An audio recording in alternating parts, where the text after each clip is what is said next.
Well, good evening. After a hot, humid weekend across the Carolinas, all eyes continue down to our south. Tropical storm ISAIAS continues to gradually push to the north-northwest. It's hugging the Florida coast, and top wind speeds just offshore are pushing hurricane strength at 70 miles an hour.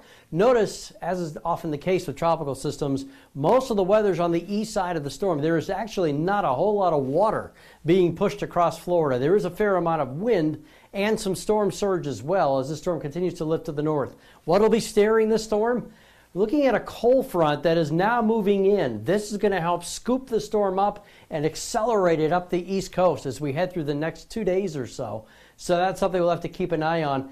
Here's the latest forecast track. The storm is forecast to again remain just offshore overnight into Monday. By Monday afternoon, the storm is southeast of Savannah. Top winds again just below tropical storm strength. From there, it starts to turn more to the right, quite likely making landfall somewhere around the North-South Carolina border as we head through the overnight hours Monday night. Still is a strong tropical storm. As you'll see in a moment, there's a small chance we could see some hurricane-force gusts in that area as it approaches at landfall. From there, the storm rockets onto the northeast, holding on to tropical storm status all the way up into New England, all the way up into southeast Canada.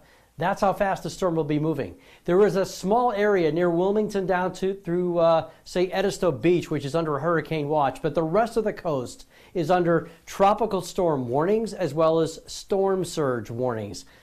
Flash flood watches are up in effect the Charlotte area. We're talking about Highway 52, Anson County, Stanley County, Richmond, and Chesterfield counties, also up across the high country. This is in effect starting tomorrow and continuing through the day on Tuesday, winding down Tuesday afternoon. Again, we're going to have to keep an eye on these areas because that's where the most likely threat of heaviest rain will be.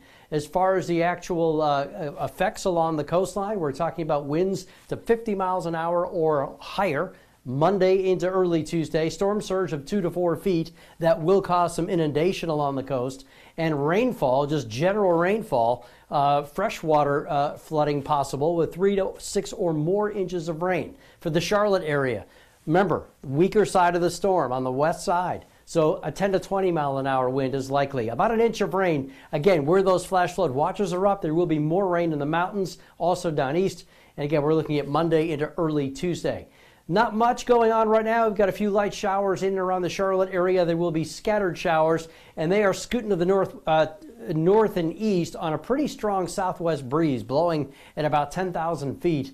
That's going to keep it the storms moving. Look at these heat index values. This is right now pushing 100 everywhere it really hasn't rained as we go through the late this afternoon and early this evening. Tomorrow we start dry, but here comes the rain. Waves coming in up off the Atlantic, and then from the cold front out across the high country. The two will sort of converge in the Charlotte area as we go through Monday afternoon and Monday evening. Notice the heaviest rainfall just west of Charlotte, really along and west of 321. And there are the outer bands, Anson, Richmond, Chesterfield counties of ISAIAS as it gets close to the coastline, again, staying away from the Charlotte area. As far as rain totals go, we're talking about upwards of an inch of rain, if not a little bit more, especially north and west of town. 1 to 2 inches of rain east of town, and 2 or more inches of rain up across the high country. As far as rain chances go, after the storm goes by, we're good to go for a while, but that warmth is back with temperatures back above 90 degrees as we head toward Tuesday. As the storm pulls away, maybe a couple of late day showers possible, but that should really be about the worst of it as we go through Tuesday afternoon and Tuesday night.